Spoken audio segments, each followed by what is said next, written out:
Students, unit जो हम लोग डिस्कस कर रहे हैं यूनिट है सॉल्यूशन विलयन, जिसमें हम लोग अणु संख्या गुणधर्म डिस्कस कर रहे थे। अणु संख्या गुणधर्म यानी जो अणुओं की संख्या पर निर्भर करते हैं। अणु संख्या गुणधर्म जिसमें हमने 4 प्रकार पढ़े। एक तो वाष्प दाब का अपेक्षिक अवनमन, जिसमें से 3 को हम एक्सप्लेन कर चुके हैं। वाष्प दाब का अपेक्षिक अवनमन। नंबर 2 क्वथनांक उन्नयन। नंबर 3 हिमांक अवनमन। और नंबर 4 परासरण दाब। ये 4 अणुसंख्या गुणधर्म हमने पढ़े है ना। अब अवनमन क्या होता है? अवनमन क्या होता है? कमी। अवनमन होता है कमी, उन्नयन वृद्धि और अवनमन कमी। अब कहते हैं अणुसंख्या गुणधर्म जो अणुओं की संख्या पर निर्भर करते हैं, जो अणुओं की संख्या पर निर्भर करते हैं। हिमांक में क्या आएगी? कमी आएगी, है ना। जितनी ज्यादा अणुओं की संख्या होगी, अणुओं की संख्या ज्यादा है या कणों की संख्या ज्यादा है तो हिमांक जो है कम होगा। अब कई बार पेपर में पूछ रहे थे किसका हिमांक ज्यादा होगा, तो अणुओं की संख्या ज्यादा है तो हिमांक कम होगा, अणुओं की संख्या कम आएगी तो हिमांक ज्यादा होगा। समझ गए? वो उल्टा हो जाएगा बिल्कुल। अभी जैसे हम कह रहे हैं वाष्प दाब अवनमन, वाष्प दाब में कमी आती है, ये एक अणु संख्या गुणधर्म है। यानी अणुओं की संख्या ज्यादा है, अणु ज्यादा है तो वाष्प दाब कम होएगा। अणु ज्यादा होंगे तो वाष्प दाब कम होएगा, और अणु कम होंगे तो वाष्प दाब ज्यादा होगा। अब यूं भी कहते, मान लो कि इस विलयन का वाष्प दाब ज्यादा होगा तो जिसमें अणु कम होंगे। समझ आ रही है बात? वो उल्टा पूछ सकता है ना। जैसे कह रहे क्वथनांक उन्नयन। अब बताओ, अब मैं पूछ लूं निम्न में से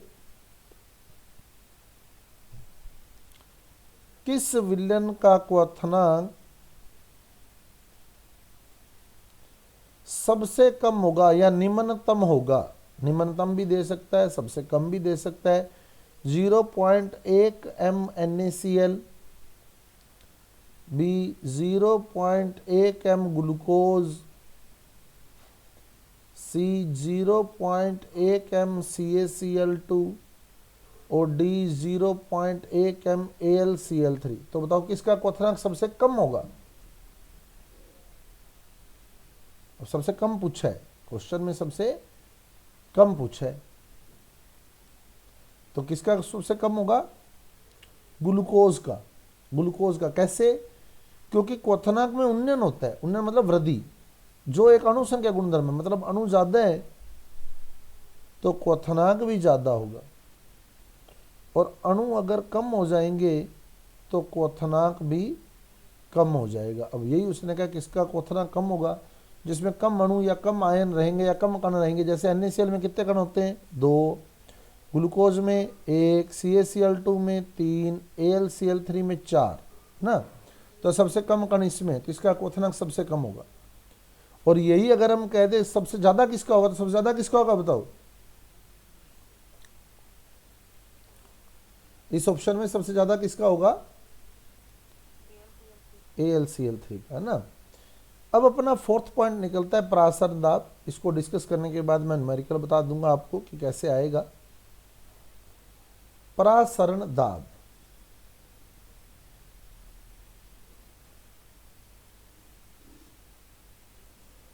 तो परासरण क्या होता है? विलायक के जो अणु होते हैं वो अपनी उच्च सांद्रता से निम्न सांद्रता की ओर गमन करते हैं। बीच में अर्धपारगम्य झिल्ली लगी होती है। विलायक के अणु अपनी उच्च सांद्रता से, विलायक के अणु अपनी उच्च सांद्रता से निम्न सांद्रता की ओर गमन करते हैं। मतलब विलायक अपनी अधिक मात्रा से, या यूं बोलते हैं विलायक की सांद्रता ज्यादा है मतलब अधिक मात्रा, विलायक अपनी अधिक मात्रा से कम मात्रा की ओर गमन करता है। अधिक मात्रा से कम मात्रा की ओर गमन करता है। आप लोग नॉर्मली भी देख सकते हैं पानी किधर से किधर बहता है बताओ, ज़्यादा से कम की ओर ही बहेगा ना, जिधर पानी ज़्यादा है दूसरी साइड जाएगा वो एकदम फ्लो होकर ना, जिधर पानी कम होता है। तो अधिक मात्रा से कम मात्रा की ओर जाता है विलायक। अब आप बताओ विलायक की मात्रा ज़्यादा है, विलायक की मात्रा अगर ज़्यादा है तो विलयन कैसा होगा बताओ, विलयन तनु या सांद्र, डाइल्यूट और कंसंट्रेट, तनु है ना। तो हम यूं भी कह सकते हैं जो विलायक का प्रवाह होता है वो तनु विलयन से सांद्र विलयन की ओर होता है। समझ गए भाई, विलायक अपनी अधिक मात्रा से कम मात्रा की ओर जाता है, तो अगर विलायक की मात्रा ज्यादा है तो विलयन तनु हो जाएगा। तो विलायक का प्रवाह तनु विलयन से सांद्र विलयन की ओर होता है। अब आप बताओ तनु विलयन की सांद्रता क्या होती है, कम या ज्यादा? जो तनु विलयन होता है उसकी सांद्रता क्या बोलोगे? जो तनु विलयन है उसकी कंसंट्रेशन क्या होगी, सांद्रता क्या होगी? कम, है ना। तो हम यूं भी कह सकते हैं कि विलायक का प्रवाह कम सांद्रता वाले विलयन से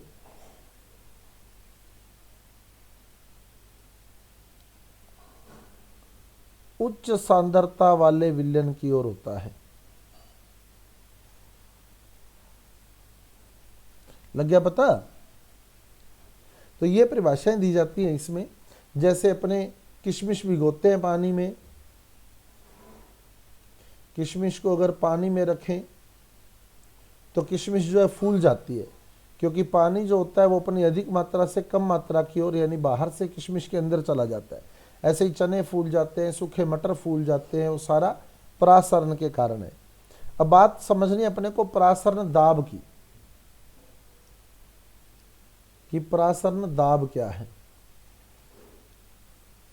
तो इसका एक छोटा सा एक्सपेरिमेंट हम लोग करते हैं। ये एक ऐसा पात्र है जिसमें दो बेलनाकार मुख हैं और इसके बिल्कुल सेंटर में अर्धपारगम्य झिल्ली लगी है और ये दो भागों में बंट गया। ठीक है, इसके एक तरफ शुद्ध विलायक भरा हुआ है,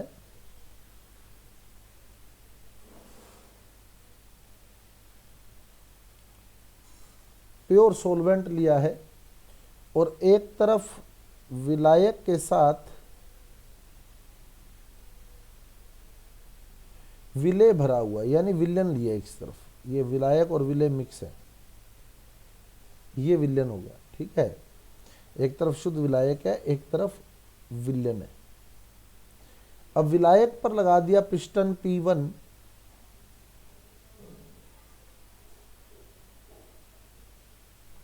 ये लगा दिया पिस्टन P1 और विलयन पर लगा दिया पिस्टन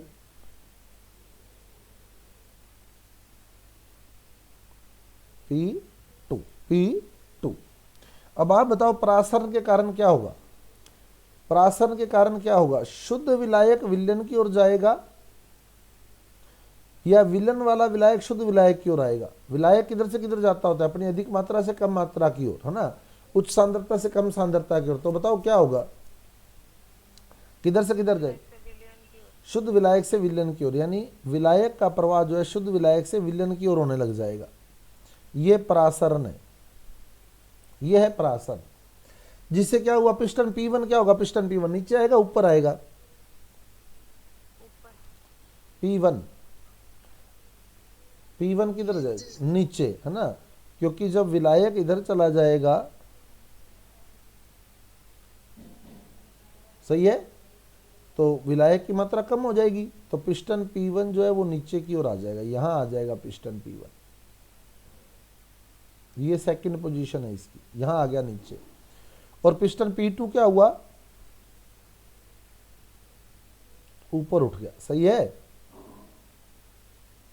ये इसकी सेकंड पोजीशन होगी। अब हम चाहते थे कि दोनों पिस्टन अपनी पहले वाली जगह पर आ जाएं, दोनों पिस्टन अपनी पहले वाली जगह पर आ जाएं। तो बताओ किस पे दाब लगाओगे?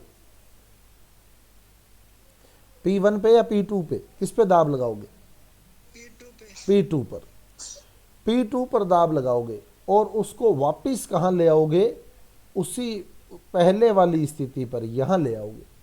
तो P1 है वो भी अपनी पहले वाली स्थिति पर आ जाएगा, यानी यहाँ आ जाएगा। सही है, तो हमने किस पर दाब लगाया? P2 पर। P2 को दबाया हमने, P2 को दबाया, और P2 किस पर पड़ा था, विलायक पर या विलन पर? P2 किस पर रखा हुआ था, विलन पर, है ना, विलन पर रखा हुआ था। यानी आप जो बाह्य दाब लगा रहे हो, जो P2 को आप दबा रहे हो, जो आप बाह्य दाब लगा रहे हो वो विलन पर लगा रहे हो।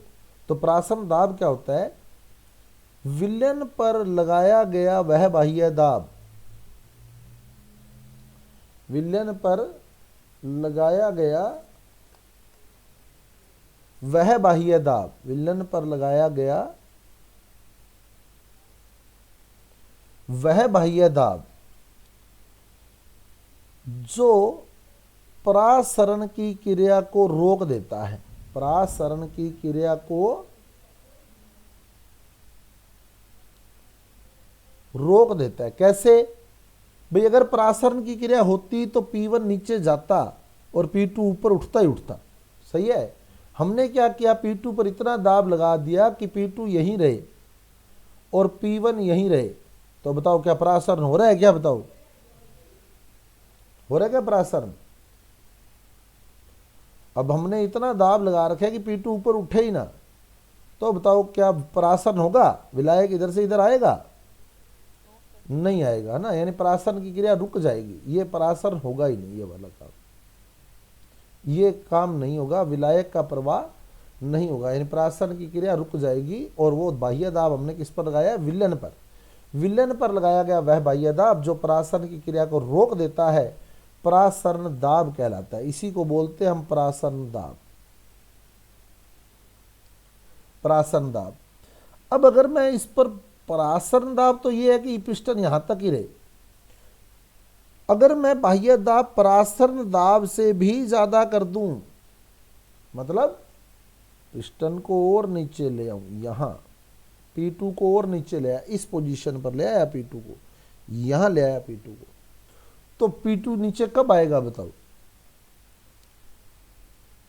कब आएगा? जब विलन में जो विलायक पड़ा है, ये वाला जो विलायक पड़ा है विलन में, ये इधर आने लग जाए, सही है, तभी P2 नीचे आ सकता है ना, या नहीं? P2 नीचे तो तभी आएगा क्योंकि अर्धपारगम्य झिल्ली में से सिर्फ विलायक ही जा सकता है, और नेचुरली तो विलायक इधर से इधर जा रहा था, अपने आप तो विलायक जो है अधिक सांद्रता से कम सांद्रता की ओर जाता है। लेकिन अगर अपने बाह्य दाब परासरण दाब से भी ज्यादा कर दे, परासरण दाब कितना है कि P2 यहां तक आ जाए, इस पोजीशन पर, इतना ही है। अब मैंने इस पर थोड़ा सा एक्स्ट्रा प्रेशर डाल दिया, P2 को और नीचे ले आया, तो यदि बाह्य दाब परासरण दाब से ज्यादा कर दिया, P ज्यादा कर दिया पाई से, तो काम जो है वो परासरण का उल्टा स्टार्ट हो जाता है, परासरण की उल्टी क्रिया शुरू हो जाती है, विपरीत क्रिया शुरू हो जाती है। क्योंकि परासरण के कारण तो ये हो रहा था, समझ आ रही है बात, परासरण के कारण तो विलायक अधिक सांद्रता से कम सांद्रता की ओर जा रहा था। लेकिन यदि हम बाह्य दाब को परासरण दाब से ज्यादा कर देते हैं, तो विलायक कम सांद्रता से ज्यादा सांद्रता की ओर जाने लग जाएगा, जाएगा विलायक ही अर्धपारगम्य झिल्ली में से होकर। इस क्रिया को बोलते हैं व्युत्क्रम परासरण या प्रतिलोम परासरण। समझ आई बात या नहीं आई?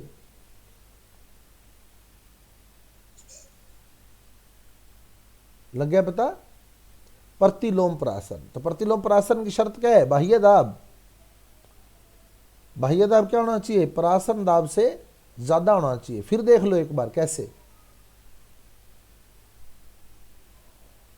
ये मेरे पास एक पात्र था जिसके बीचों बीच अर्धपारगम्य झिल्ली लगी थी, और अर्धपारगम्य झिल्ली ऐसी झिल्ली होती है जिसमें से सिर्फ विलायक का ही प्रवाह होता है, ठीक है। इधर हमने शुद्ध विलायक लिया था और इधर हमने विलयन लिया था। विलयन में विलायक भी है और विलेय भी है ना, दोनों चीजें। इस पर पिस्टन P2 लगाया था, इस पर पिस्टन P1 लगाया था। अगर परासरण होता, इधर तो शुद्ध विलायक है, ठीक है, इधर विलयन है। अगर परासरण होता तो क्या होता? P1 नीचे आता, P2 ऊपर जाता। अब अगर हम परासरण को रोक दे तो हमें किस पर दाब लगाना पड़ेगा बताओ? किस पर दाब लगाना पड़ेगा, विलायक पर या विलयन पर, परासरण को रोकने के लिए विलयन पर, है ना। P2 पर हमने दाब लगाया था, तो P2 यही रहेगा अपनी जगह पर। अगर P2 अपनी यथावत स्थिति पर पड़ा है तो ऐसे बाह्य दाब को हम लोग परासरण दाब कहते हैं, यानी जो परासरण की क्रिया को रोक देता है, P2 को उसी स्थिति पर ही रखता है। लेकिन अगर मैं बाह्य दाब परासरण दाब से भी ज्यादा कर दूं तो पिस्टन P2 नीचे आ जाएगा, आएगा कि नहीं आएगा बताओ, समझ आ रही है बात। कब आएगा नीचे, जब बाह्य दाब, क्योंकि परासरण दाब तो उस बाह्य दाब को बोलते हैं जब पिस्टन P2 अपनी पहले वाली पोजीशन पर यानी यहीं रहे। तो मैंने क्या किया, बाह्य दाब परासरण दाब से भी अधिक कर दिया। जब बाह्य दाब को परासरण दाब से अधिक कर दिया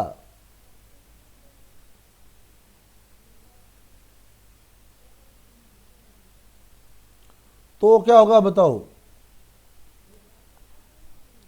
तो क्या होगा, विलयन में जो विलायक है, विलयन में जो विलायक है वो शुद्ध विलायक की ओर जाने लग जाएगा। घर पर यही क्रिया होती है हमारे फिल्टर में। फिल्टर में क्या होता है, इस साइड नमक प्लस जल है और फिल्टर होकर जल इधर आ जाता है, क्योंकि वहां हमने क्या कर रखा है, बाह्य दाब को परासरण दाब से ज्यादा कर रखा है। टैंकी लगा रखी है ऊपर पानी की, यहाँ पूरी पानी की पूरी टैंकी भरी हुई है इसके ऊपर, तो टैंकी का दाब तो बहुत ज्यादा है, तो बाह्य दाब परासरण दाब से अधिक है। तो ऐसी स्थिति में क्या होगा, विलायक कम सांद्रता से उच्च सांद्रता की ओर जाने लग जाएगा, अपनी कम सांद्रता से उच्च सांद्रता की ओर। विलायक अपनी कम सांद्रता से उच्च सांद्रता की ओर जाने लग जाएगा। पहले किधर से किधर जा रहा था, अपनी उच्च सांद्रता से कम सांद्रता की ओर, अब किधर से किधर जाने लग गया, अपनी कम सांद्रता से उच्च सांद्रता की ओर। यह क्रिया व्युत्क्रम परासरण या प्रतिलोम परासरण कहलाती है। समझ आई बात या नहीं आई? रिवर्स ओस्मोसिस हम लोग RO बोलते हैं इसको, RO घर पे कहते हैं अपने, RO लगा हुआ है ना, पानी को शुद्ध करता है ये। तो RO का अर्थ होता है रिवर्स ओस्मोसिस। जल के शुद्धिकरण में इसका उपयोग होता है, समुद्री जल के विलवणीकरण में, जल के शोधन में इसका उपयोग जो है किया जाता है। और फार्मूला इसका बिल्कुल सिंपल है, आदर्श गैस समीकरण से बना है। आदर्श गैस समीकरण क्या कहते हैं, PV बराबर nRT, जहां P क्या है, P दाब, P की जगह पाई लगा दोगे, पाई V बराबर nRT, पाई बराबर nRT बटे V। N मोल है, V लीटर है, मोल बटे लीटर को मोलरता कहते हैं। मोलरता को मैंने यहाँ C से लिख दिया, बता दिया साइड में, C जो है मोलरता है। लग गया पता, ये फार्मूला बन जाएगा। और अगर विलेय का अणुभार ज्ञात करने के लिए कह दे मान लो अपने को पेपर में, तो पाई बराबर मोल का मान रख दो, पाई बराबर nRT बटे V है, जहाँ n मोलों की संख्या, और मोल क्या होता है, ग्राम बटे अणुभार, ग्राम बटे अणुभार। बाकी मोल का मान रख दिया बस, ग्राम बटे अणुभार। RT का RT आ जाएगा, V का V आ जाएगा, ये सूत्र बन गया। इस सूत्र से हम M नोट यानी विलेय का अणुभार भी ज्ञात कर सकते हैं। आगे बात समझ लगा पता कि नहीं, बहुत सिंपल फार्मूला है। अब इसके न्यूमेरिकल कैसे उठते हैं देखो, बड़े सिंपल न्यूमेरिकल उठेंगे। एक तो फार्मूला था डेल्टा P बट्टे P naught equal to W naught M upon M naught W, ठीक है।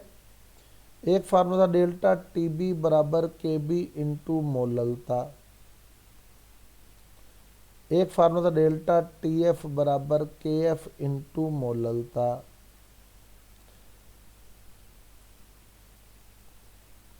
और एक फार्मूला आ गया पाई बराबर CRT, जहाँ C क्या है, मोलरता है, C मोलरता है। अब देखो डेल्टा P क्या था, डेल्टा P बताओ, वाष्पदाब अवनमन। कल हमने लिखा था P नोट माइनस PS, लिखा था हमने ये, डेल्टा P बराबर P नोट माइनस PS बताया था आपको, है ना। अब देखो आप इसमें बड़ा सिंपल सा क्वेश्चन आता है, या तो आपको क्या कहेगा एम नोट ज्ञात करो, या कह देगा वाष्प दाब का अपेक्षिक अवनमन ज्ञात करो, यही पूरा ही। अगर मान लो मेरे को एम नोट कह दे वो, भाई एम नोट ज्ञात करो, तो हमेशा ध्यान रखना बहुत आसान क्वेश्चन आता है। पी नोट आपको दिया होगा, पी एस आपको दिया होगा, डब्ल्यू नोट आपको देगा, कैपिटल एम विलायक अणुभार होता है वो आप सोल्व कर लोगे। जल दिया है तो 18 हो जाएगा, ग्लूकोज दिया 180 हो जाएगा, अणुभार जो है बेंजीन दिया तो 78 हो जाएगा। जो भी अणुभार है विलायक का, जल देगा या बेंजीन देगा, और विलायक के ग्राम देगा। अणुभार फिक्स होता है जल, तो ये अपने को पता है ना। कैपिटल एम पता है, कैपिटल डब्ल्यू पता है, डब्ल्यू नोट कैपिटल डब्ल्यू देगा, डब्ल्यू नोट देगा, पी एस देगा, पी नोट देगा, तो पी नोट भी देगा, तो हो जाएगा सोल्व या नहीं होगा बताओ। एक ही चीज छोड़ेगा बस, वो सिद्धि ज्ञात हो जाएगी। अब आपको यहां मान लो क्वथनांक उन्नयन ज्ञात करने के लिए कह दे, क्वथनांक उन्नयन, मोललता निकालनी आती है, क्या सूत्र होता है मोललता का?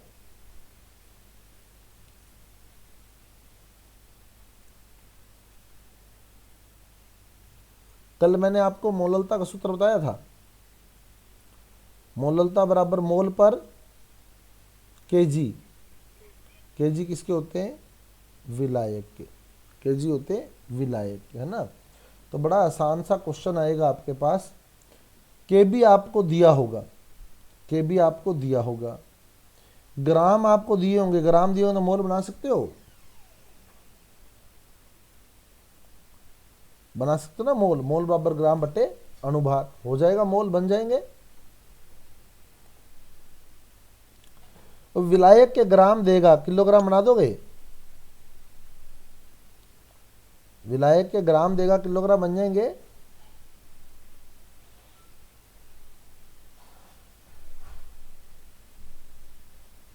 अब केबी देगा, ग्राम देगा, मोल बन जाएंगे, ग्राम बटे अणुभार।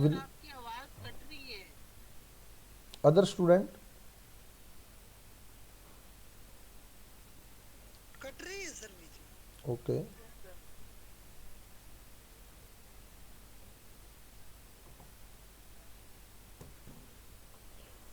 तो अब क्या होगा आपको, डेल्टा टीबी बराबर केबी इंटू मोललता में क्या होगा, केबी इंटू मोललता। मोललता होती है मोल पर केजी, और मोल होता है ग्राम बटे अणुभार। तो आपको विलेय के ग्राम दे देगा, डायरेक्ट पुट करने।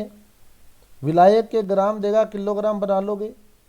केबी देगा, अणुभार फिक्स होता है विलेय का, जो भी आपको देगा अगला।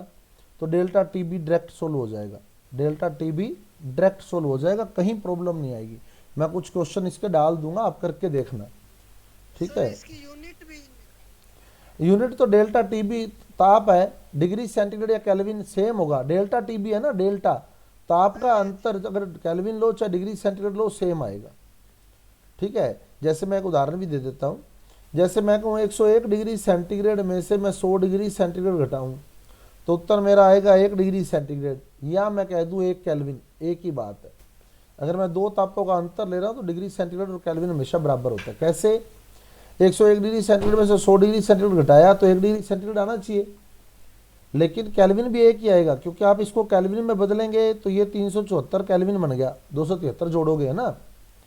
इसको केल्विन में बदलोगे तो ये 373 केल्विन बन गया, तो केल्विन भी तो एक ही रहेगा। देखो समझ आ गई बात? तो केल्विन केजी मोल यूनिवर्स होएगा। नहीं, वो केबी का होता है। केल्विन की ग्राम मोल इनवर्स केबी का मात्रक होता है। कैसे? देखो वो केबी निकालेंगे जब आएगा।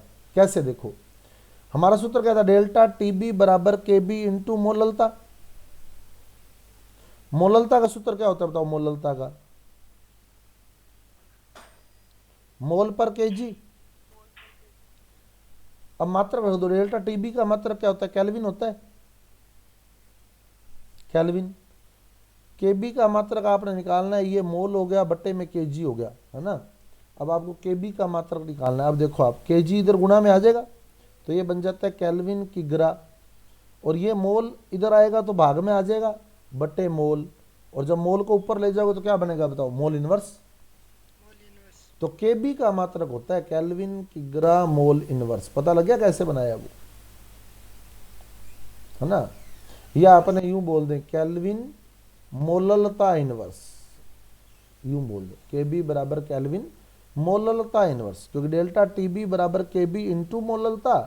केबी का मात्रा निकालना चाहता हूं, इसका मात्रा केल्विन होता है, बटे में मोललता आ जाएगी, मोललता को ऊपर ले जाऊंगा तो मोललता इनवर्स हो जाएगा।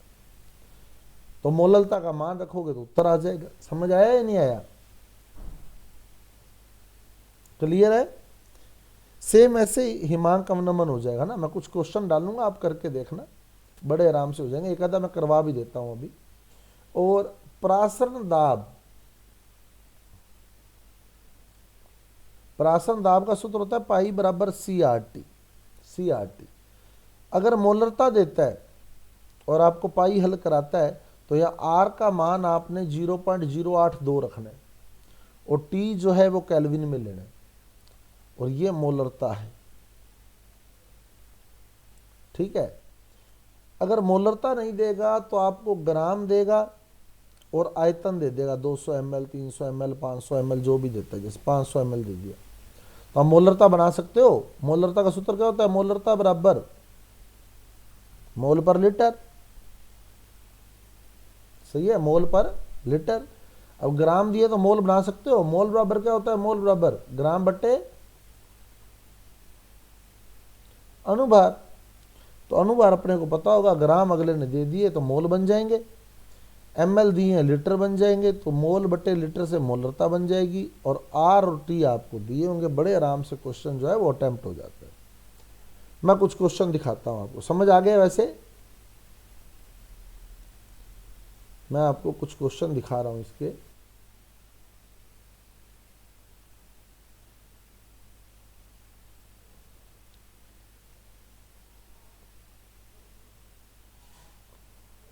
जैसे ये विलियन चैप्टर के क्वेश्चन है मेरे सामने।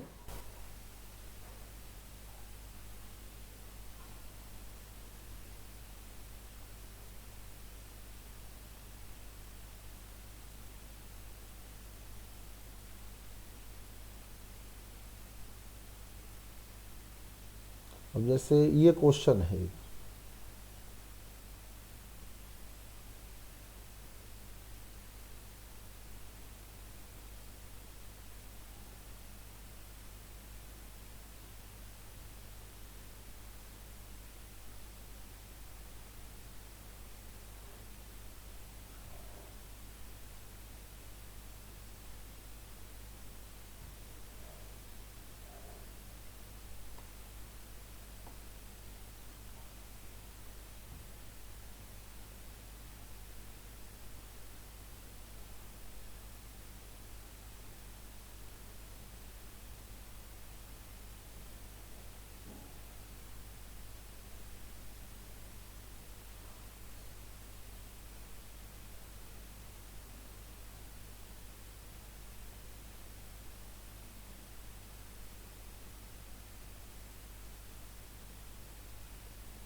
ये क्वेश्चन है अपने पास। मैं सिलेक्ट कर लूँ एक मिनट इसको, फिर इसको ले जाते हैं उधर अपने।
अगला क्वेश्चन कंट्रोल सी।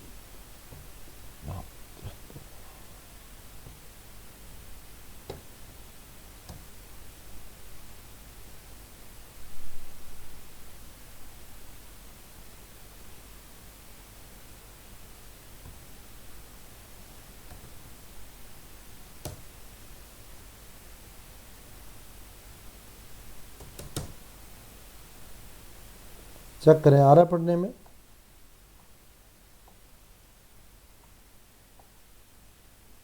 अब तो आ रहा होगा पढ़ने में। Yes sir.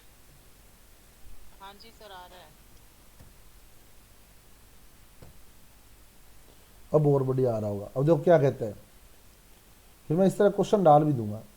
जल के 185 ग्राम में, तो जल के ग्राम बता दिए है ना, एक अवाष्पशील ठोस के 12.5 ग्राम, विलेय के ग्राम भी बता दिए, को घोलकर एक विलयन बनाया गया जो क्वथनांक में 0.80 केल्विन का उन्नयन दर्शाता है। क्वथनांक में उन्नयन कितना दर्शा रहा है?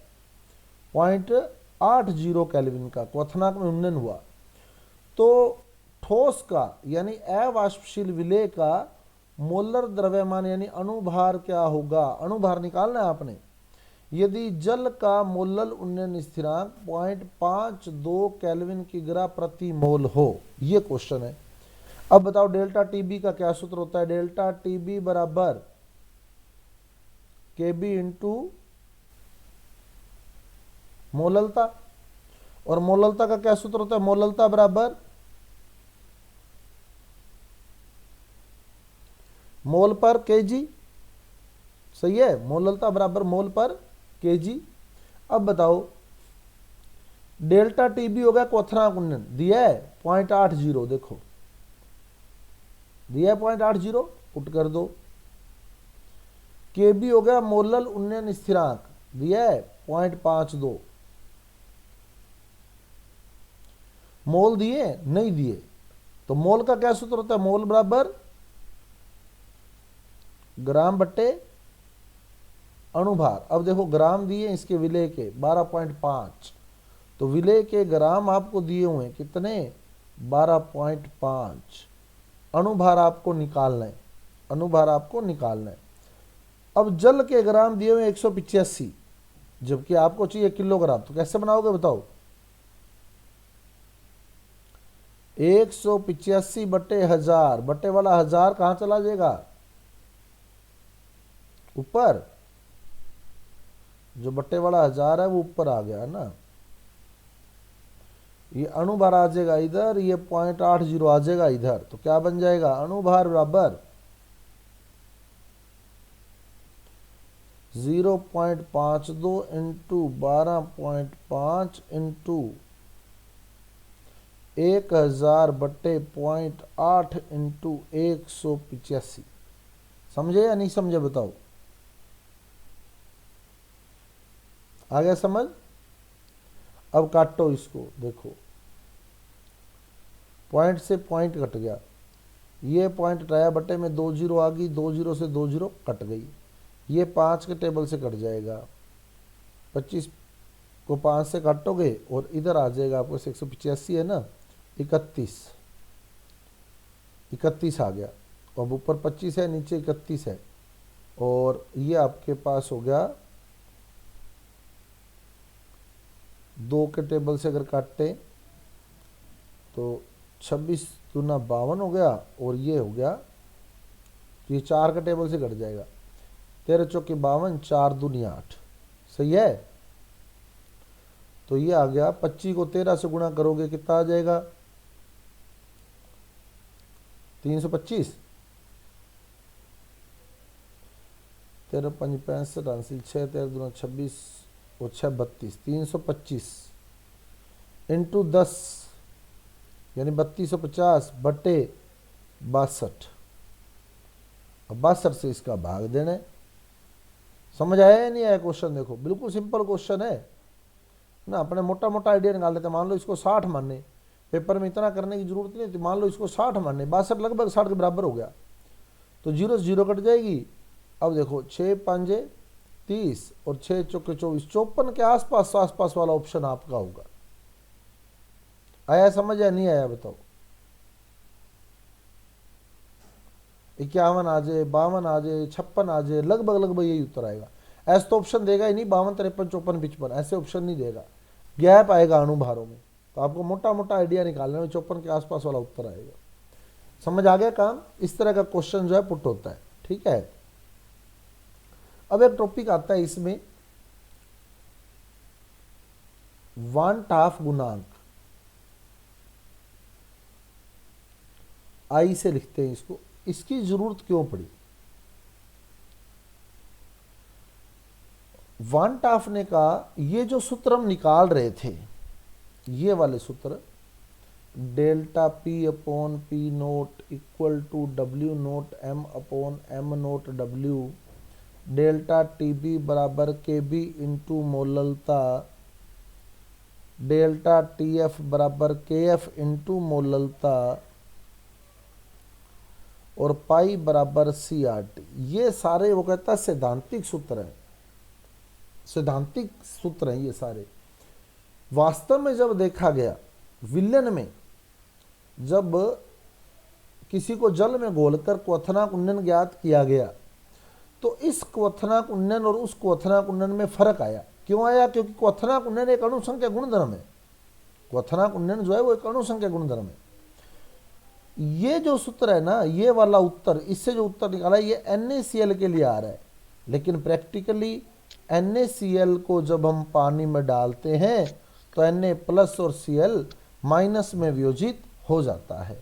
NaCl को जब पानी में डाला जाता है तो Na प्लस और Cl माइनस में वियोजित हो जाता है।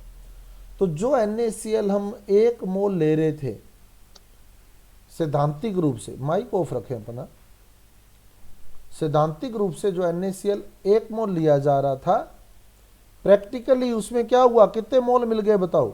प्रायोगिक रूप से 2 मोल मिल गए। यानी उसने कहा, वन टाफ गुणांक ने क्या कहा, वन टाफ ने क्या कहा, वन टाफ कहता है जब हम विलेय को विलायक में घोलते हैं, जैसे NaCl को जल में घोलते हैं, तो जो विलेय होता है या तो वो वियोजित हो जाता है, जैसे NaCl हुआ, या तो वो वियोजित हो जाएगा, और या वो संगुणित भी हो सकता है, जुड़ भी सकता है। जैसे एसिटिक अम्ल के 2 मोल लेते हो, बेंजीन के अंदर उसको डालते हो, तो वो डाइमर बना देते हैं, द्विलक बना देते हैं, मतलब 1 मोल बना देते हैं। तो हमने एसिटिक अम्ल के 2 मोल लिए थे, लेकिन अंदर जाके उसका डाइमर बन जाता है, विलयन के अंदर द्विलक बन जाता है, यहाँ हाइड्रोजन बॉन्ड से ये जुड़ जाते हैं। तो इस तरह से एसिटिक अम्ल के 2 मोल हम लोग लेते हैं, लेकिन अंदर जाकर 1 मोल मिल जाता है। तो जब विलेय को विलायक में घोला जाता है तो या तो क्या होता है उसका वियोजन, और या क्या होता है उसका संगुणन हो जाता है। तो जब वियोजन और संगुणन होगा तो बताओ क्या मोलों की संख्या वही रहेगी क्या जितने हम ले रहे थे? जैसे यहाँ 1 मोल ले रहे थे, क्या 1 मोल ही रहा? नहीं रहा। 2 मोल लिए तो क्या 2 मोल ही रहे? नहीं रहे। तो जब मोलों की संख्या बदल गई, यानी अणुओं की संख्या बदल गई, तो अणु संख्या गुणधर्म बदलेंगे या नहीं बदलेंगे बताओ?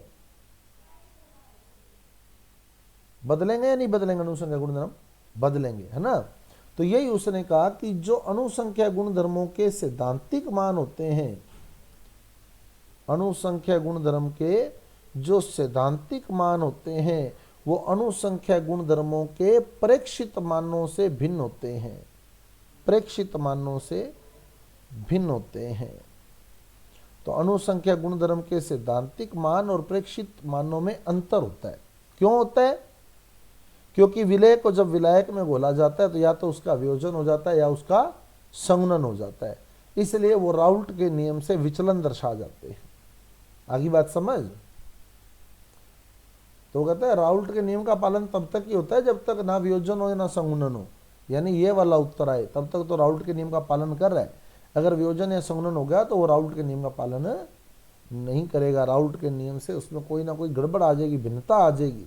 इसी को बोलते हैं हम लोग प्रेक्षित अनुसंख्या गुणधर्म, जो प्रायोगिक रूप से ज्ञात किए जाते हैं। और वन टाफ गुणांक का जो सूत्र होता है, प्रेक्षित अनुसंख्या गुणधर्म बट्टे सैद्धांतिक अनुसंख्या गुणधर्म, प्रेक्षित अनुसंख्या गुणधर्म बटे सैद्धांतिक अनुसंख्या गुणधर्म। ये सूत्र होता है वांटा गुणांक का। अब अनुसंख्या गुण धर्म क्या होते हैं? अनुसंख्या गुण धर्म बताओ। जो अणुओं की संख्या पर निर्भर करते हैं, तो मैं कह सकता हूं आई बराबर अणुओं की प्रेक्षित संख्या बटे अणुओं की सैद्धांतिक संख्या।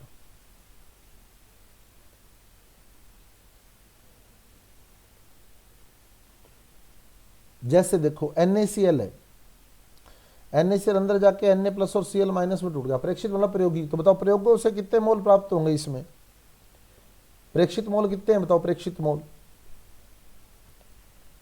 NaCl में प्रेक्षित 2 मोल है। सैद्धांतिक कितने हैं? सैद्धांतिक 1 है। तो I बराबर 2/1 मतलब I बराबर 2। ठीक है, यानी I जो है वो 1 से बड़ा होगा। कब? जब वियोजन हो रहा है, टूट रहा है। वियोजन के लिए I इज ग्रेटर देन 1। लग गया पता? और संघनन के लिए, संघनन में जैसे हम 2 एसिटिक अम्ल ले रहे थे, अंदर जाकर उसका द्विलक बन रहा था, वो एक ही बन रहा था, जुड़ रहे थे आपस में। अब आपने 2 मोल लिए, अंदर जाकर 1 मोल बन गया। तो अब बताओ सैद्धांतिक प्रेक्षित मोल कितने हैं बताओ? प्रेक्षित आई का मान निकालना चाहता हूं मैं। प्रेक्षित मोल कितने हैं? प्रेक्षित जो प्रयोगों से दिखेंगे 1। सैद्धांतिक कितने लिए थे? 2। 1/2 मतलब आई का मान 0.5, यानी आई इज लेस देन 1। तो वियोजन के लिए आई इज ग्रेटर देन 1, संघनन के लिए आई इज लेस देन 1। तो कुल मिला के जितने ज्यादा कण बनेंगे ना, जितने ज्यादा कण बनेंगे, जितना ज्यादा वियोजन होगा, आई का मान उतना ही ज्यादा होगा। यानी आई को भी एक अनुसंख्या गुणधर्म की तरह कंसीडर कर लेना आप। जैसे हम लोग कहते हैं ना, किसका क्वथनांक उन्नयन ज्यादा होगा, किसका हिमांक अवनमन ज्यादा होगा, ऐसे किसका वांटा गुणांक ज्यादा होगा, वो सेम ही उत्तर आएगा। जिसके अणुओं की संख्या ज्यादा मिलेगी आपको प्रयोगों से, यानी जिसका वियोजन ज्यादा होगा। समझ गए? जैसे मेरे को प्रश्न दे दिया, निम्न में से किसके आई का मान अधिक है? आई का मान अधिक या सर्वाधिक? अब ऑप्शन दे दिया 0.1 m NaCl, 0.1 m CaCl2, 0.1 m glucose और 0.1 m AlCl3। तो बताओ किसके आई का मान सबसे ज्यादा होगा?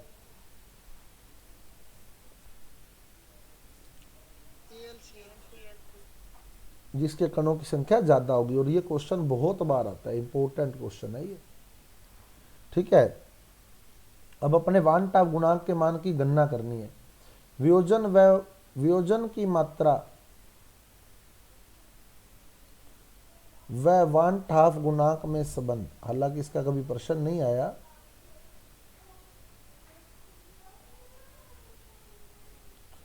और एक आएगा टॉपिक संघनन की मात्रा में वांटाफ गुणांक में संबंध। वियोजन क्या होता है बताओ? वियोजन मतलब टूटना। तो मानना प्रारंभ में मैं 1 मोल ले रहा हूं, ए का मैंने 1 मोल लिया और वो टूट गए बी में, और बी के n मोल बना गए। टूटेगा, मान लो ये मेरे पास एक खुद पात्र है, सपोज ये टूटा तो इसके बहुत सारे टुकड़े हो जाएंगे या नहीं होंगे बताओ? तो मैंने 1 लिया था और n बन गए। समझ आई बात? तो ये मैंने लिखा कि मैंने 1 A लिया था और n B बन गए। ये वियोजन को शो कर रहा है। क्लियर? समझ आ गई बात? तो प्रारंभ में मोल कितने लिया आपने? प्रारंभ में मोल 1 मोल। शुरू में सिर्फ अभिकारक ही होते हैं, उत्पाद नहीं होता। अब लिखोगे मानना वियोजन की मात्रा अल्फा है, तो वियोजन की मात्रा अल्फा है, तो मतलब आपने 1 मोल लिया था, उसमें से अल्फा पार्ट जो है वो टूट गया, तो कितना बचा बताओ? बचा कितना? ये आपने 1 लिया था, ये 1 था, इसमें ये मान लिया कि इतना सा ये जो था ये अल्फा था, ये टूट गया, यानी इतना हिस्सा टूट गया। ये पूरा 1 था, इसमें से अल्फा टूट गया, तो बचा कितना बताओ? 1 माइनस अल्फा। सही है भाई? ये कप था, ये उसके डंडी सी लगी होती है, अब डंडी टूट गई तो क्या बचा? कप माइनस डंडी। सही है? ये डंडी से टूट जाए तो कप में से डंडी निकल गई या नहीं निकली बताओ? तो ये पूरा एक था और ये मान लिया ये अल्फा था, ये अल्फा टूट गया, तो बचा कितना 1 माइनस अल्फा। और जो अल्फा टूटा वो उत्पाद बनाएगा और उत्पाद के कितने मोल बनेंगे, n मोल बनेंगे, n अल्फा। अब आप देखो आई क्या होता है, अणुओं की प्रेक्षित संख्या बटे सैद्धांतिक संख्या, अणुओं की प्रेक्षित संख्या बटे अणुओं की सैद्धांतिक संख्या। सैद्धांतिक तो वो होती है जो हम शुरू में ले रहे हैं, 1 मोल, ये सैद्धांतिक है। प्रारंभ में मोल जो हमने लिए थे ये सैद्धांतिक है, बटे में तो 1 आ गया। प्रेक्षित वो है जो वियोजन के बाद मिली है। अब मैंने ये मेरे पास जल था, मैंने इसमें A का 1 मोल डाला था जिसका अल्फा भाग टूट गया, यानी A जो है इसके अंदर जो A है वो तो है 1 माइनस अल्फा और जो B बना है वो n अल्फा है। तो बताओ इसके अंदर कुल कितने कण है? अभिकारकों की संख्या प्लस उत्पादों की संख्या इसी में होगी ना, A और B दोनों ही होंगे इसमें। समझ आ रही है बात? मैंने एक विलयन लिया, एक जल लिया मैंने, इसमें मैंने A का 1 मोल डाला था, ऊपर से A का 1 मोल डाला था। अब सैद्धांतिक तो लिया था मैंने 1 मोल। अब अंदर जाके क्या हुआ, अंदर क्या हुआ, A का तो पड़ा है 1 माइनस अल्फा, कुछ भाग इसका टूट गया, और उससे जो B बना वो बना n अल्फा। तो अंदर तो A और B दोनों पड़े हैं ना। A कितना पड़ा है 1 माइनस अल्फा, B कितना पड़ा है n अल्फा। ये प्रेक्षित संख्या मिलेगी मेरे को। क्या मिलेगी बताओ प्रेक्षित संख्या? क्या लिखूं? 1 minus alpha plus n alpha, यानी A के मोल बचे हुए प्लस B के मोल जो बने। समझ आई बात या नहीं आई बताओ? ये प्रेक्षित संख्या समझ गए? ये मैंने A की संख्या लिखी प्लस B की संख्या लिखी है, बस और कुछ भी नहीं किया। लग गया पता? अब I बराबर क्या बना, 1 minus alpha plus n alpha. Plus वाला पहले लिख लो, माइनस वाला बाद में लिख लो, और इस 1 को इधर आने दो। क्या बन जाएगा, I माइनस 1। प्लस वाला पहले लिख लो n अल्फा, माइनस वाला बाद में अल्फा। कॉमन क्या आएगा बताओ? कॉमन आ जाएगा अल्फा, वियोजन की मात्रा। ब्रैकेट में बचेगा क्या, n माइनस 1। तो अल्फा बराबर I माइनस 1 बटे n माइनस 1, ये अल्फा का सूत्र आ गया। समझ आया या नहीं आया? डायरेक्ट फार्मूला याद रखना, पूछ सकते हैं। क्लियर है फार्मूला? तो बिल्कुल सिंपल है, प्रेक्षित संख्या बटे सैद्धांतिक संख्या करना, कुछ ही नहीं, उत्तर ही आना सीधा। ठीक है। अब अपने कर रहे हैं वांट ऑफ गुणांक व संघनन की मात्रा में संबंध।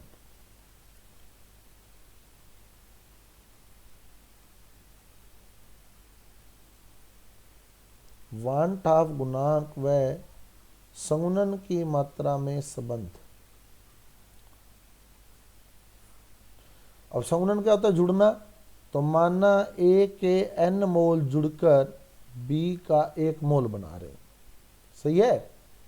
A के n मोल जुड़कर B का 1 मोल बना रहे हैं। तो प्रारंभ में मोल कितने लिए A के बताओ?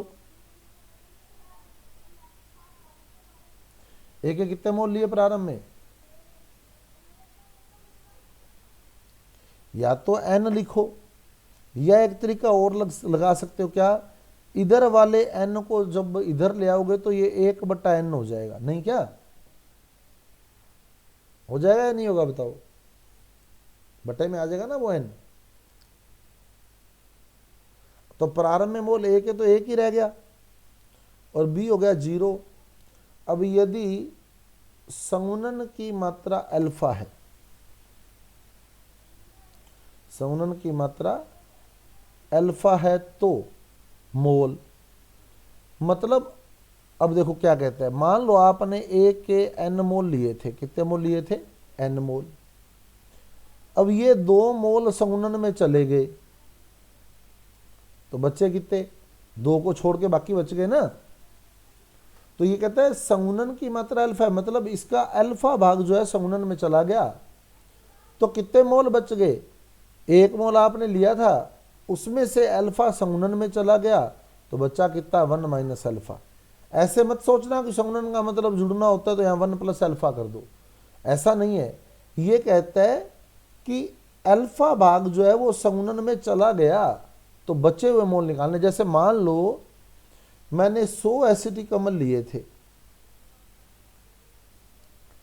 जिसमें से 40 द्विलक बनाने में भाग ले गए, संगुणन में चले गए, 40 संगुणन में चले गए, तो पीछे बचेंगे तो 60 ही, या नहीं, या 140 हो जाएंगे? बताओ, ज्यादा थोड़ी हो सकते हैं विकारक। समझ गए? तो कई स्टूडेंट क्या गलती करते हैं, यहां प्लस लगा देते हैं। क्या संगुणन का मतलब जुड़ना होता है? संगुणन का मतलब तो जुड़ना होता है, ठीक है, पर यहां वो कहते हैं संगुणन की मात्रा अल्फा है, मतलब उसका अल्फा भाग जो है वो संगुणन में चला गया, तो बच्चा कितना, 1 माइनस अल्फा, और जो संगुणन में गया वो उत्पाद बनाएगा अल्फा, और क्योंकि इसके गुना में 1/n है तो इसके गुना में भी आप 1/n लगाएंगे तो ये अल्फा बट्टे n हो जाएगा, अल्फा बट्टे n। अब आई निकालोगे, आई बराबर क्या लिखोगे, कणों की प्रेक्षित संख्या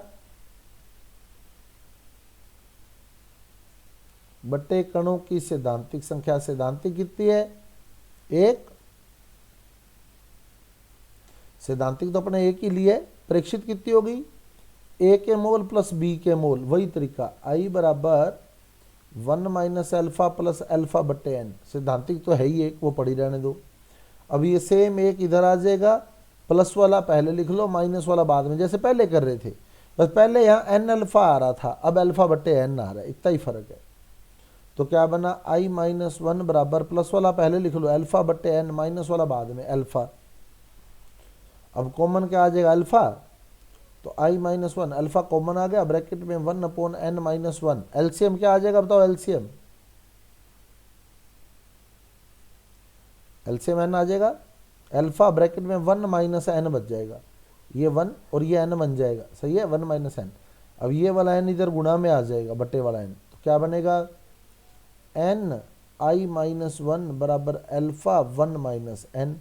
अब इस 1 माइनस एन को इधर ले आओ, अल्फा का उत्तर आ गया, तो अल्फा बराबर एन आई माइनस 1/1 माइनस एन, ये आंसर आ गया। समझ आ गए? सेम ही तरीका है, बस जहां एन अल्फा लिख रहे थे वहां अल्फा बट्टे एन आ जाएगा। क्लियर? आ गया समझ? अब एक इंपॉर्टेंट बात आपको और बता रहा हूं, आदर्श और अनादर्श विलयन। आदर्श विलयन, आइडियल सॉल्यूशन, मैंने कल नाम लिया था इसका, अनादर्श विलयन।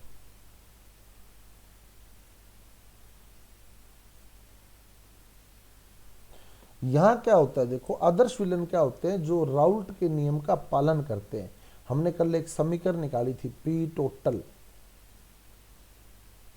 पी टोटल की, पी टोटल, इसकी समीकरण निकाली थी हमने पी टोटल की, याद होगी आपको, क्या निकाली थी, P1 note plus x2 bracket में P2 note minus P1 note, ये समीकरण थी, ठीक है। जो इस समीकरण का पालन करते हैं वो आदर्श विलयन होते हैं। अब मैं इतना आपको ग्राफ वगैरह आपको करने की जरूरत नहीं है इसकी, क्योंकि आपसे पेपर में ग्राफ नहीं पूछने वाला है। वो एग्जाम्पल एक तो आपने इसके तैयार करने, उदाहरण, सेम में सेम मिला दोगे तो आदर्श विलयन होता है। सेम में सेम मतलब जैसे एथेनॉल प्लस मैथेनॉल, अल्कोहल में अल्कोहल मिलाया, आदर्श विलयन का उदाहरण है। Chlorobenzene plus bromobenzene,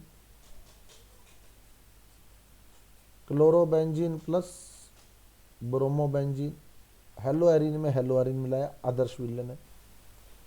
N hexane plus n heptane, आदर्श विलयन है। एल्केन में एल्केन ऐड कर रहे, आदर्श विलयन है।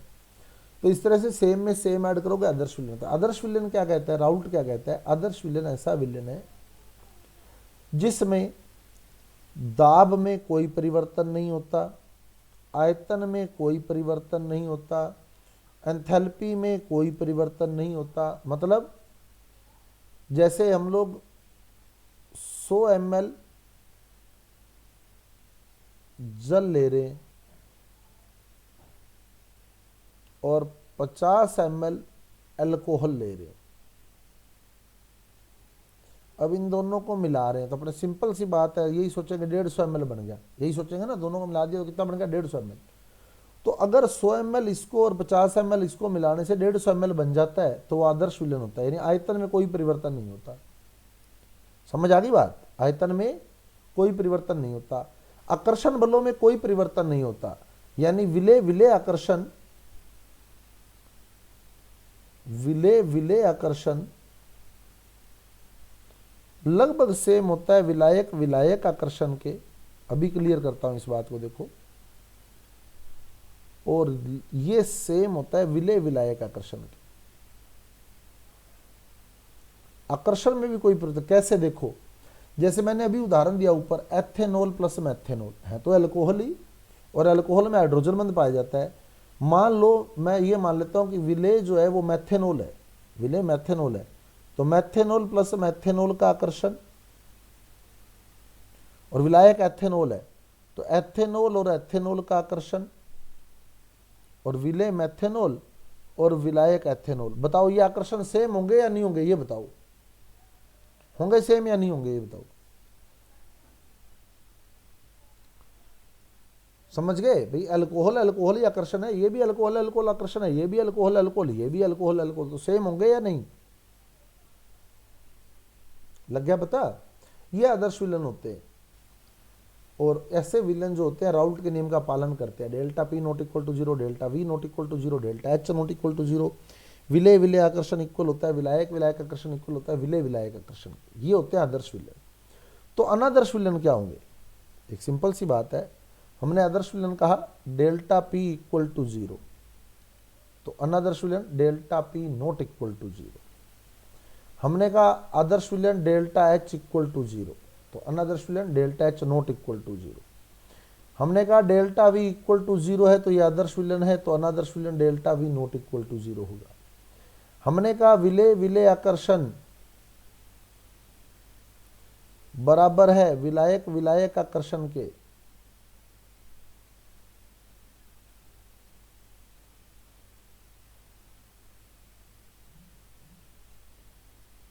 और बराबर है विलय विलायक आकर्षण के। तो कौन सा विलयन होगा बताओ? तो होगा आदर्श विलयन। अगर ये बराबर नहीं है तो होगा अनादर्श विलयन। समझ आ गई बात? लग गया पता? ये अनादर्श विलयन होते हैं। अब हम कह रहे हैं delta P equal to zero है तो आदर्श, delta P not equal to zero है तो अनादर्श। जब delta P not equal to zero है तो कॉमन सी बात है, या तो delta P greater than zero होगा या delta P less than zero होगा। सही है? या delta H greater than zero होगा या delta H less than zero होगा, या delta V greater than zero होगा या delta we less than zero होगा, या नहीं, दो ही बातें हो सकती हैं। समझ आ रही है बात? जब ग्रेटर देन जीरो है, जब ग्रेटर देन जीरो है, ग्रेटर देन जीरो बताओ धनात्मक या ऋणात्मक? ग्रेटर देन जीरो बोलने तो पॉजिटिव और नेगेटिव?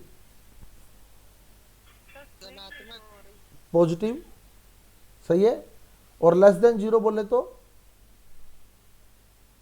नेगेटिव, सही है। Greater than zero positive, less than zero negative. तो क्या बोलेंगे? ये तो हो गए पॉजिटिव, ये हो गए नेगेटिव। यानी ऐसे विलयन जो राउल्ट के नियम से धनात्मक विचलन दर्शाते हैं, और ये ऐसे विलयन है जो राउल्ट के नियम से ऋणात्मक विचलन दर्शाते हैं। लग गया पता? दो तरह के विलयन होते हैं अनादर्श विलयन। एक तो जो राउल्ट के नियम से धनात्मक विचलन दर्शाएं वो होते हैं, एक जो ऋणात्मक विचलन दर्शाएं वो होते हैं। अब देखो कैसे, अब समझना बात को। धनात्मक विचलन का मतलब है कि वाष्प दाब बढ़ेगा, आयतन बढ़ेगा, एंथैल्पी बढ़ेगी। अब वाष्प दाब कैसे बढ़ेगा? अब आप बताओ, प्रबल आकर्षण बल जल्दी टूटता है या दुर्बल? अगर मैं गर्म कर रहा हूं तो वाष्प बननी चाहिए तभी वाष्प दाब बढ़ेगा। हम कह रहे हैं delta P greater than zero, मतलब वाष्प दाब बढ़ेगा। वाष्प दाब कब बढ़ेगा बताओ? जब वाष्प बनेगी। और वाष्प कब बनेगी? ज्यादा वाष्प कब बनेगी? जब विलय विलायक आकर्षण, विलयन में जो विलय विलायक आकर्षण है, जो एक दूसरे को बांधे हुए है, जोड़े हुए है, वो दुर्बल होगा या प्रबल होगा बताओ? कब ज्यादा वाष्प बनेगी? जब वो दुर्बल होगा तो वो बल टूट जाएगा और तुरंत वाष्प में बदल जाएगा। यानी ऐसे केस में विलेय विलायक आकर्षण जो होता है वो दुर्बल होता है, मतलब वो बंध जल्दी टूट जाता है, तो वाष्प ज्यादा बनती है। और ऐसे केस में विलेय विलायक आकर्षण जो होता है वो प्रबल होता है, प्रबल होता है तो वो टूटता नहीं तो वाष्प कम बनती है, तो ऋणात्मक विचलन आता है। समझ आई बात या नहीं आई? विलेय विलायक आकर्षण अगर दुर्बल है तो वो जल्दी टूटेगा तो वाष्प ज्यादा बनेगी, धनात्मक विचलन आएगा। विलेय विलायक आकर्षण अगर प्रबल है तो वो देरी से टूटेगा तो ऋणात्मक विचलन आएगा। अब इसका उदाहरण याद रखना, एक बहुत ही इंपॉर्टेंट है, एसीटोन प्लस क्लोरोफॉर्म, बहुत इंपॉर्टेंट एग्जांपल है। ये ऋणात्मक विचलन है, एसीटोन प्लस क्लोरोफॉर्म। और धनात्मक विचलन में एथेनॉल प्लस जल, एथेनॉल प्लस जल। अब उसने एक बार प्रश्न दिया था, उसने कहा, क्वेश्चन था देखना, एसीटोन वाला ही क्वेश्चन था कि इसके एग्जाम्पल और भी लर्न करने आपने ना, इसके एग्जाम्पल आप नोट से बुक से और भी लर्न करें, जो दिए हुए हैं वो सारे लर्न करके जाएं। उसने दिया 4 ml एसीटोन, 400 ml एसीटोन व 100 ml क्लोरोफॉर्म को मिलाकर, ये नीट में या जेईई में आया हुआ क्वेश्चन है, क्लोरोफॉर्म को मिलाकर एक विलयन तैयार किया गया।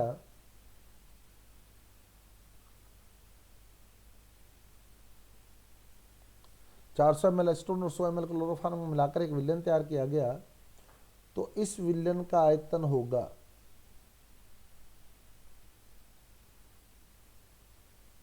बहुत ही बढ़िया क्वेश्चन था ये। ऑप्शन दिए थे 500 ml, 500 ml से अधिक, 500 ml से कम, कहा नहीं जा सकता, या नन ऑफ दीज। और स्टूडेंट ने बिल्कुल भी नहीं सोचा, बड़ा आसान प्रश्न लगा उनको, भाई ये 400 ml है, ये 100 ml है, दोनों को मिलाकर के विलयन बना दिया तो विलयन का आयतन 500 ml ही होगा। लेकिन नहीं, इसका उत्तर क्या आएगा? 500 ml से कम। क्यों? क्योंकि सोचना क्या है, एसीटोन और क्लोरोफॉर्म का जो विलयन है वो कौन सा विलयन है? जो राउल्ट के नियम से ऋणात्मक विचलन दर्शाता है, राउल्ट के नियम से ऋणात्मक विचलन दर्शाता है। तो ऐसे केस में आयतन में कमी आती है, आयतन में कमी आती है, delta we is less than 0 होता है, आयतन में कमी आ जाती है, यानी 500 ml से कम आएगा। क्यों आएगा? क्योंकि एसीटोन और क्लोरोफॉर्म में जो आकर्षण बल लगता है वो प्रबल हो जाता है। प्रबल हो जाता मतलब देखो, जैसे ये मान लो एसीटोन है, ये सारे कण एसीटोन के, ठीक है, थोड़े दूर दूर रह रहे थे ये, और ये कण जो है क्लोरोफॉर्म के, ये भी थोड़े दूर दूर रह रहे थे। अब दोनों को मिलाने से जो विलयन बना उसमें प्रबल आकर्षण बल है, मतलब वो पास पास आ जाएंगे कण एक दूसरे के। तो आप खुद सोचो, जब कण पास पास आ जाएंगे, प्रबल आकर्षण बल होगा, तो कॉमन सी बात है कण पास पास आएंगे, तो बताओ आयतन घटेगा या नहीं घटेगा? बताओ, आप खुद बताओ, है ना भाई। इसमें दुर्बल आकर्षण बल था कंपेरेटिवली, ये सारे कण एसीटोन के, ये सारे कण क्लोरोफॉर्म के, ये एसीटोन और क्लोरोफॉर्म बन गया, तो इसमें प्रबल आकर्षण बल है। तो जब प्रबल आकर्षण बल है तो कण पास पास आ गए, तो आयतन में कमी आ गई, तो इसका मतलब 500 ml से कम उत्तर आएगा। समझ आया कि नहीं आया? बताओ, समझ आ गया है? Yes sir. तो इस तरह का क्वेश्चन अगर उठता है तो आपको बड़े आसानी से आप लोग अटेम्प्ट कर सकते हैं। तो ये आपकी यूनिट थी सॉल्यूशन, जो हमने डिस्कस की है कंप्लीट।